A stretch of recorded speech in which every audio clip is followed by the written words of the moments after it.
Hi hello నమస్తే welcomes to జ్యోతిస్ kitchen. ఈరోజు మనం ఈ వీడియోలో సీజనల్ ఫ్రూట్ అయిన తాటి రొట్టె తాటి గారెలు ఎలా చేయాలో చూద్దాం. కల్లు కల్లు మని అందెలు ఆడెనులే అరే చల్లు చల్లు మని చినుకే రాగెనులే చిల్లు చిల్లు మని ఆశలు రేగెనులే అను వేడు రంగుల ముందుగా తాటికాయలని బాగా శుభ్రంగా వాష్ చేసుకుని వాటిని మెత్తగా అయ్యేంత వరకు ఒక పక్కన పెట్టుకోవాలి. అవి మెత్తగా వాటి నుండి కమ్మటి ముక్కినట్టు వాసన రాగానే వాటిని తీసుకుని బాగా కొట్టుకుని పీచుని వీడియోలో చూపిస్తున్నట్టు వాటి టెంకల్ని వేరు చేసి పీచుని బాగా నలుపుతూ తీసుకోవాలి. అలా తీసుకున్న పీచుని కంచంతో కానీ లేదా బియ్యం జల్లించుకునే గిన్నెతో కానీ బాగా రఫ్ చేసుకుంటే గుజ్జు గుజ్జుగా వస్తుంది. ఆ పేస్ట్ని తీసుకుని కొలుచుకోవాలి. నేను తీసుకున్న తాటి టెంకలకి నాకు 2 కప్పుల వరకు తాటి పేస్ట్ అనేది వచ్చింది. దాన్ని తీసుకుని దానిలో 2 కప్పులు తాటి పేస్ట్కి కప్పుకి కొంచెం ఎలుతుగా బెల్లం తీసుకున్నాను నేను. దానిలో మళ్ళీ 5 చెంచాల వరకు పంచదార తీసుకుని బాగా మిక్స్ చేసుకున్నాను.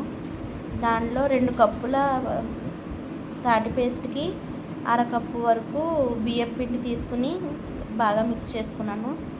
దానికి 2 కప్పులు ఇడ్లీ రవ్వ తీసుకుని బాగా మిక్స్ చేసుకున్నాను. ఇడ్లీ రవ్వ మొత్తం ఒకేసారి వేయకుండా కొంచెం కొంచెంగా వేసుకుని బాగా మిక్స్ చేసుకుని పక్కన పెట్టుకోవాలి.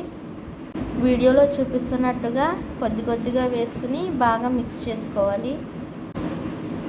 దాన్ని తీసుకుని పక్కన ఒక హాఫ్ అన్ అవర్ పక్కన పెట్టుకుని ఆ తర్వాత అది గట్టిగా ఉంటే పర్వాలేదు, ఆ పేస్ట్ అనేది పలుచగా ఉంటే కొద్దిగా ఇడ్లీ రవ్వ వేసుకుని బాగా మిక్స్ చేసుకోవాలి. నేను తీసుకున్న ఆ మిశ్రమాన్ని తాటి రొట్టె కిందను గారెలుగాను వేసుకోవాలనుకుంటున్నాను.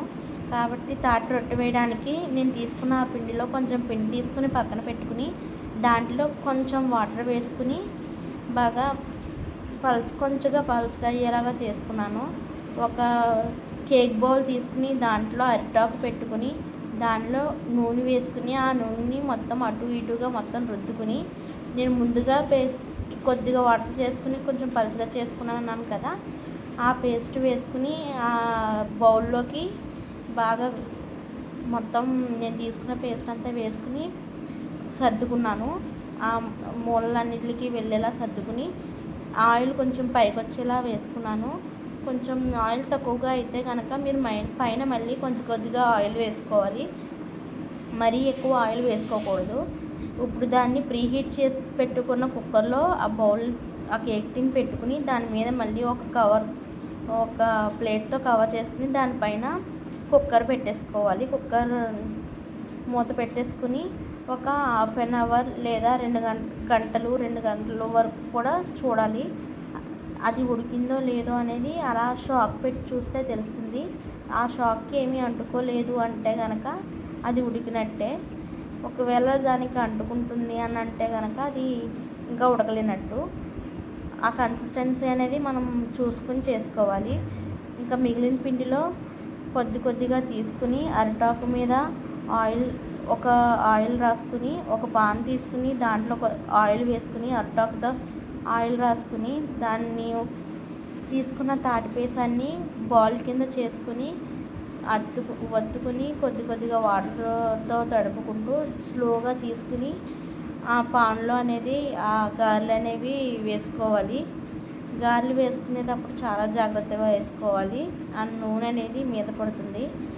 సో మనం అవి వేసుకునే ముందు బాగా చూసుకుని వేసుకోవాలి. మరీ పలుచగా వత్తకూడదు, మరీ గట్టిగా వత్తకూడదు. అవి మీడియంగా చూసుకుని వేసుకోవాలి. పలుచగా అయితే విరిగిపోతాయి. అదే బాగా గట్టిగా ఉంటే కనుక అవి లోపల ఉడకవు. బాగా మీడియం ఫ్లేమ్లో పెట్టుకుని బాగా ఉడికించుకోవాలి. ఇలా మనం చేసుకున్న ఆ మిశ్రమాన్ని అంతా కూడా గారెల కింద వేసుకుని ఆ గారెల్ని చిన్నని మంట మీద గరిటె కూడా వెంటనే పెట్టకూడదు. మనం వేసిన కొంచెం సేపటి తర్వాతే మనం గరిటె పెట్టుకుని కలుపుకోవాలి గారెలని.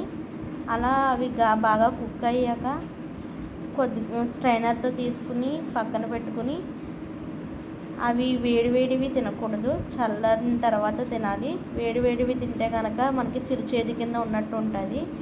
ఈ గారెలు ఇలా రెడీ చేసుకోవాలి.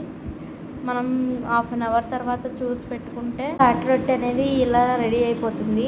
ఆ తర్వాత అది చల్లారిన తర్వాత ఆ పాన్ నుంచి దాన్ని సపరేట్ చేసుకుంటే తాటి రొట్టె తాటి గారెలు రెడీ. ట్రై చేయండి.